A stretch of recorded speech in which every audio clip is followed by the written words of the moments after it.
Hello viewers, welcome back to Just Ride Bikes. I'm David and this is a brand new Ridley Falcn RS. It is the Belgian company's attempt at a road race bike that's both lightweight and aerodynamic, which is quite a popular trend in the road bike world these days. Now Ridley was launched back in the late 90s and was quite a popular brand here in the UK, with models like the Noah and the Helium finding many fans, and the company even sponsored a world tour team too. But neither of those things is the case anymore. And Ridley is certainly hoping this new Falcn RS can push the company back into the spotlight and tempt you away from more obvious choices from Specialized, Trek, Cannondale and Canyon. And to find out, I've been riding the bike for the last few weeks on my local roads, and today I'll share my thoughts on how the bike rides, compare it to some main rivals, talk about the price, share some likes and dislikes. But first, before all that, let's dive in to the main details on this new Falcn RS. So the goal of this new Falcn RS was to create a bike that's both lightweight and aerodynamic. And it's something that many bike brands are doing these days. We've really seen aerodynamics evolve a lot in the last 20 years since it first became a thing with the original Cervelo Soloist. And in the old days, an aero bike was heavy and stiff and compromising anywhere other than a sprint. But now we have all the benefits of aerodynamics tied up in a lightweight package. Not as lightweight as bikes used to be, but lighter than they have been with the advent of disc brakes, electronics and other features. And for riding the bike for the last few weeks, it's definitely a format that works extremely well. It's a bike that won't hold you back on the climbs, although the weight isn't as low as a Tarmac SL8, but the weight is in the ballpark of a Super 6 Evo, a Canyon Aero or a Giant Propel TCR, for example. It's a bike that definitely holds speed well and definitely builds up speed very nicely indeed.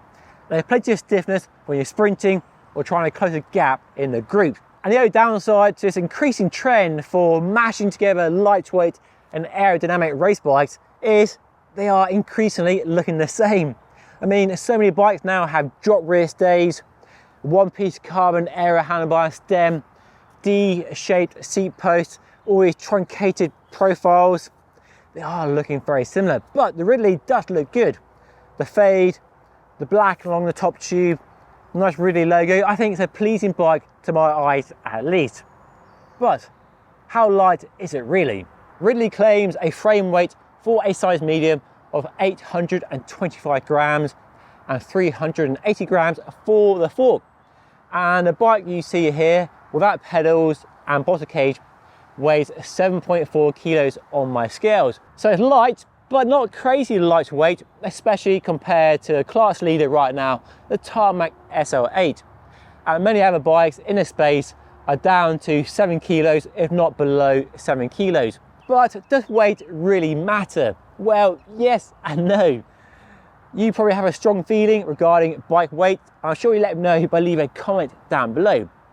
But this is a bike designed for the pros, and for the pros, weight does matter on climbs. And the steeper the gradient that climb, the more weight matters. And Ridley claims this new Falcn RS is faster across a range of gradients than any bike it's ever made before, and will benefit you as the gradient increases. And really, it just comes down to a bike that helps you, enables you to climb faster. It sure looks aerodynamic with deep truncated tube profiles all over the place, a seat tube hugging the rear wheel, an Aero D-shaped seat post, internal seat clamp, drop rear stays, a deep narrow head tube, and of course a full internal routing with their own one-piece handlebar and stem. And like many other top bike brands, they've used CFD and wind tunnel testing to validate the aerodynamics of this bike, but don't release many details on how aero the bike is. And without putting the bike in a wind tunnel alongside a Specialized and Canyon, it's hard to say how aero it actually is.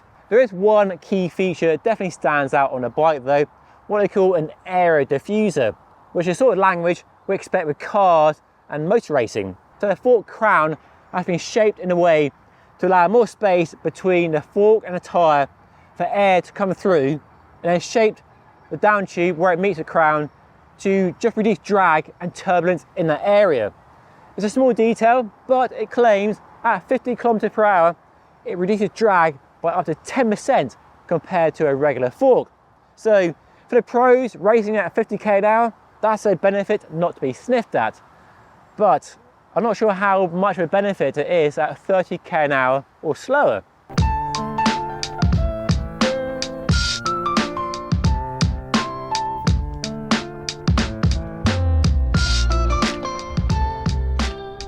This is a rapid bike, and on my first ride, I set a load of PBs without even trying. That's how quick this bike is.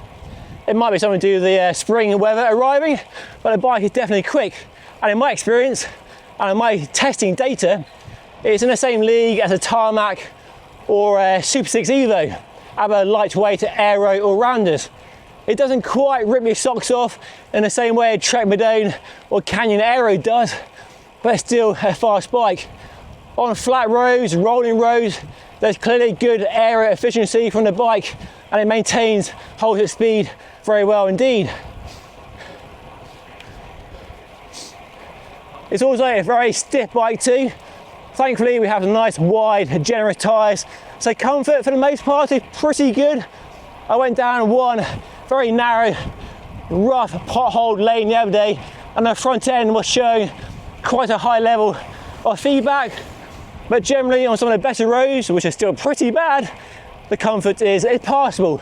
It's not the hardest riding bike, but not the smoothest. So it ticks that box just about, but clearly not a bike built for cushy all-day comfort. It's a race bike first and foremost, built for go fast, for racing, for doing your best performance wherever you can. Part of the reason this bike feels so fast is the long and low geometry, which I love. And it instantly gives you a position that's very extreme. You get your front end tucked low in aero, and really does encourage you to pedal like your life depends on it. And the front end, the stack, the head tube, it's a 15 millimeters lower than a Specialized Tarmac, which is not exactly an upright bike at all. So that shows how aggressive this bike is. And if you can manage that low front end and the stretch fit, you have a very racy setup that really does help you to go as fast as you can. You get nice and aero, really hunch over the handlebars. The only downside to a very low front end, if you're not a pro bike racer, you might need a few spaces to bring the handlebars up to a more realistic position.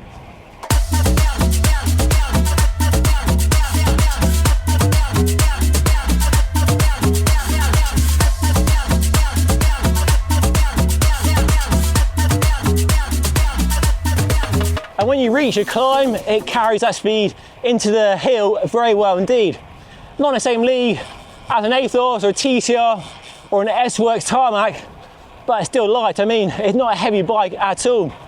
And on shallow gradients, you can maintain that speed very well indeed. And on steeper gradients, there's clearly good stiffness from the frame when you're powering out of the saddle, trying to maintain your speed towards the summit of that climb.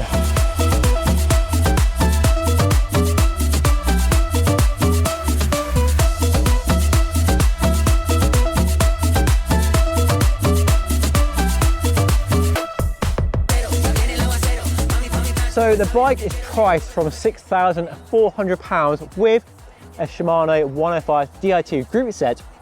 The model I've been testing costs £8,200 with an Ultegra Di2 group set and deep section DT Swiss ARC 1400 wheels. If you opt for a DT Swiss 1800 aluminium wheel set, the price does fall to a slightly more reasonable £6,700. Or with Ridley's own Forza carbon wheels, you're looking at just over £7,200. And that's a lot of money for a bike of this specification. And I don't need to tell you that bikes are pretty expensive these days, especially in this top kind of tier of race-ready bikes used by pros and available to us amateurs. But the price is even higher when compared to a Specialized Tarmac S or 8, which with the same group set and the company's own Ridley wheels, it's a bit cheaper. And that's saying something, because Specialized are definitely at the top end of what a bike brand can charge for a race bike. And then it's £2,000 more than a Canyon Aero, again with the same group set and almost the same DT Swiss wheels, and you get a power meter on that bike as well. And while Canyon sell direct, there aren't any bike shops like you can buy Ridley from, the price is definitely on the high side, and I think Ridley need to be more competitive with price to really take customers away from Canyon, Specialized and other bike brands operating in this space. Right, let me share some likes and dislikes before giving my verdict in a few moments time. And my first like, and yes, it's a subjective one, it's the look of the bike. I think it's a classy looking bike. It's a bike that got quite a few agreeable nods from people I was riding with at the weekend. And although the shape is fairly generic, I love the paint finish, I love the fade and the treatment of the logo and the black across the top tube, it works for me. I also love the fact you can customize the bike through the online configurator, from the way it looks and the parts on the bike too, so nice detail. I like the tyre clearance, very generous at 34, and the fact the bike comes with a 30mm wide tyre is a good touch. And the bike is future-proofed with a SRAM UDH rear hanger, and also means replacing a bent hanger if it breaks or bends is much easier as well. But some dislikes.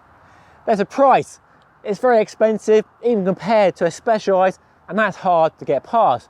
And that price doesn't include a power meter, which for a race bike at this level is pretty bad, it has to be said.